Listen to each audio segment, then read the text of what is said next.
திராவிட model ஆட்சி ஏற்பட்ட பிறகு ஆகம விதிப்படி 12 ஆண்டுகளுக்கு ஒரு முறை நடத்தப்பட வேண்டிய குடமுழுக்கில் மிக அதிக கவனமும் அக்கறையும் கொண்டு இந்த ஆட்சி ஏற்பட்ட பிறகு இதுவரையில் 3707 திருக்கோயில்களுக்கு குடமுழுக்கு நடந்திருப்பது 4 ஆண்டு கால வரலாற்றில் இந்து சமய அறநிலைத்துறை தோன்றிய காலத்திலிருந்து இதுதான் அதிக அளவு குடமுழுக்கு நடந்த ஒரு ஆட்சியாக இந்த ஆட்சி இருக்கின்றது.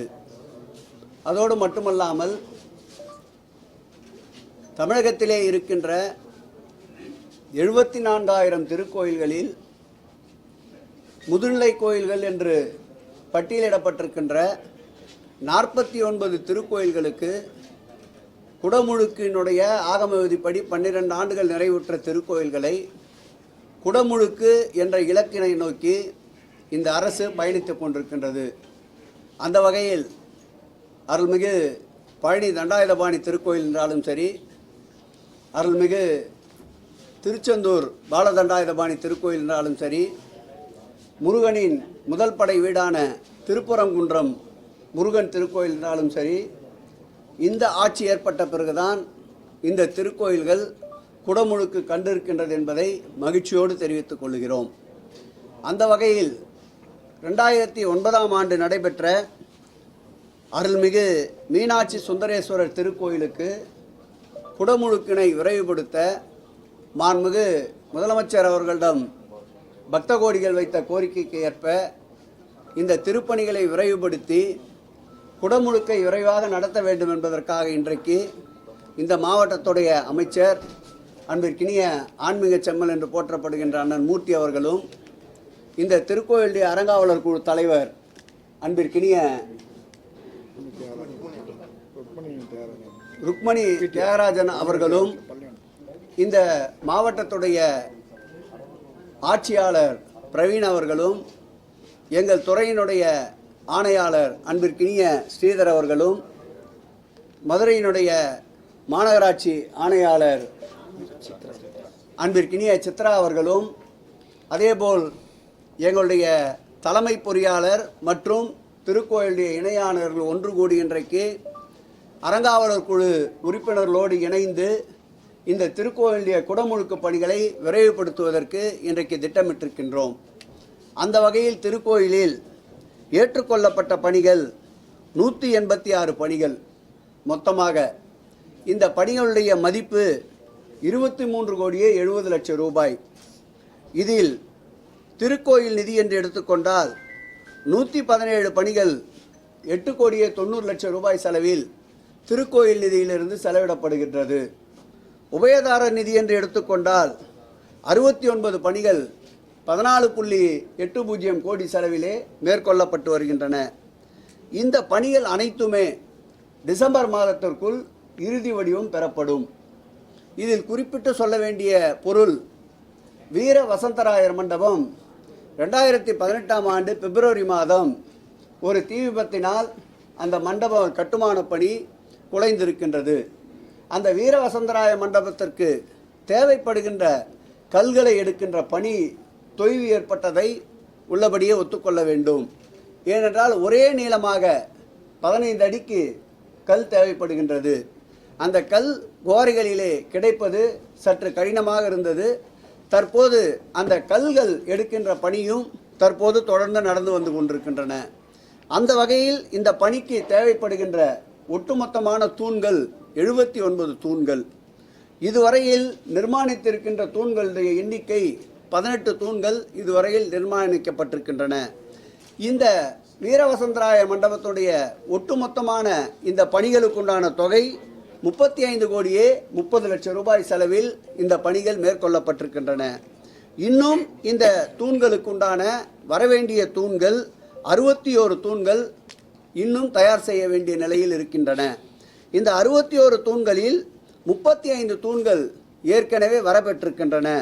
இந்த 35 தூண்களில் 5 தூண்கள் இன்னும் வரவேண்டியது இருக்கின்றன. இதில் வடிவமைக்கப்பட்ட தூண்கள் ஏற்கனவே 5 தயார் நிலையில் இருக்கின்றன.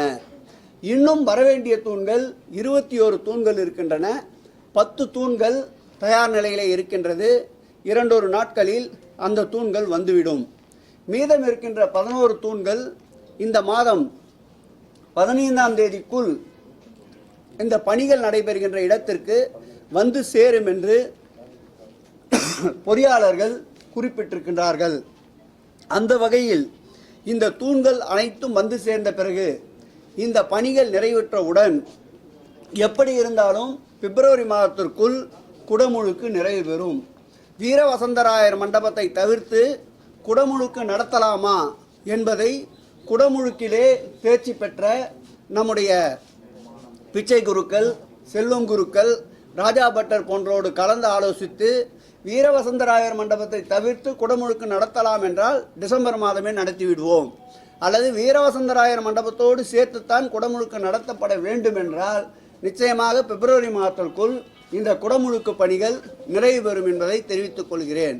மதுரை மீனாட்சி அம்மன் திருக்கோயிலை பொறுத்தளவில் உபகோயில்கள் என்று எடுத்துக்கொண்டால் கிட்டத்தட்ட 18 உபகோயில்கள் வருகின்றன.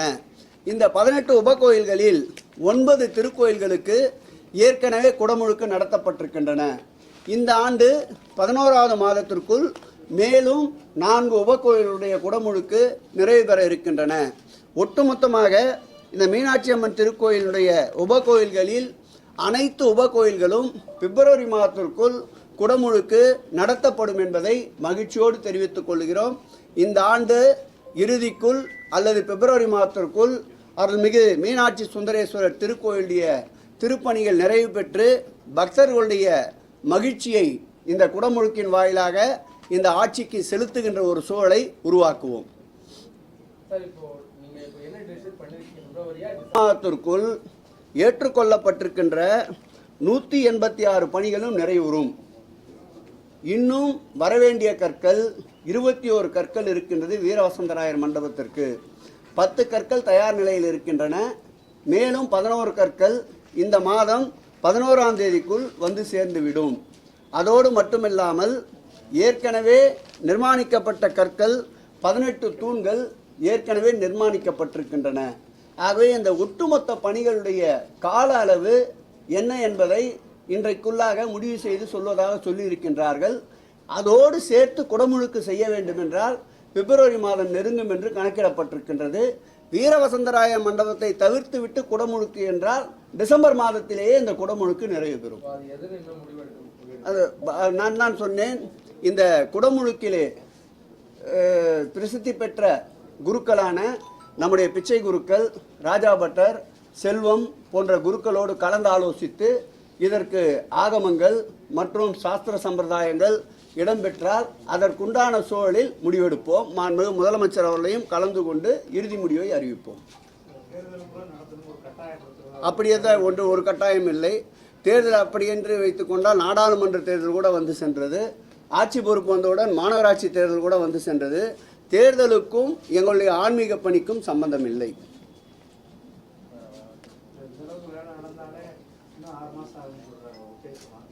சொல்லுவார்கள் 6 மாதத்தில் 100 பேர் வேலை செய்கிறார்கள் என்றால் அது 3 மாதத்தில் முடிக்க வேண்டும் என்றால் 200 பேர்களை கொண்டு வேலை செய்தால் முடிந்துவிடும். ஆகவே இந்த அரசு போர்க்கால அடிப்படையில் அனைத்து பணிகளையும் கையாளுகின்ற அரசு. நீங்கள் அது கள்ளழகர் ஆற்றிலே இறங்குகின்ற சம்பவத்தை கூட பார்த்திருப்பீர்கள், வைபவத்தை. அந்த பாலம் கட்டுகின்ற இடம் மக்களே நடந்து செல்ல முடியாத அளவுக்கு இருந்த இடம். மாவட்டத்துடைய அமைச்சர்கள் ஒன்று சேர்ந்து பொதுப்பணித்துறை அமைச்சரையும் அழைத்து வந்து மாண்புமிகு முதலமைச்சருடைய உத்தரவை பெற்று அழகர் கூட ஆற்றில் இறங்குகின்ற நிகழ்ச்சியை பாலப்பணிகளும் தடைபடாமல் அழகரையும் மனம் குளிர பச்சை பட்டுடுத்தி ஆற்றிலே இறங்கி வைத்து மகிழ்ச்சி வர வைத்தோம். அந்த வகையில் 6 மாதம் என்பது அவரவரும் சொல்லுகின்ற விருப்பம். 3 மாதம் 4 மாத காலத்திற்குள் நிச்சயமாக குடமுழுக்கை முடித்து காட்டுவோம். நிறைய கோயில் இருக்கு, எக்கச்சக்கமாக. சென்னையிலே பார்த்தால் மாண்புமிகு தமிழக முதல்வர் அவர்கள் ஏற்கனவே நினைவில் வாழும் கலைஞர் அவர்கள் இருந்தபோது திருவள்ளுவர் திருக்கோயில் அவர்தான் பாலாலயத்தை தொடங்கி வைத்தார். அந்த திருவள்ளுவருக்கு திருக்கோயில் கட்டப்பட்டு கொண்டிருக்கின்றன. அதேபோல் நம்முடைய நாகப்பட்டினத்திலே ஔவையார் மணிமண்டபம் இந்த ஆட்சி ஏற்பட்ட பிறகுதான் கட்டப்பட்டிருக்கின்றன.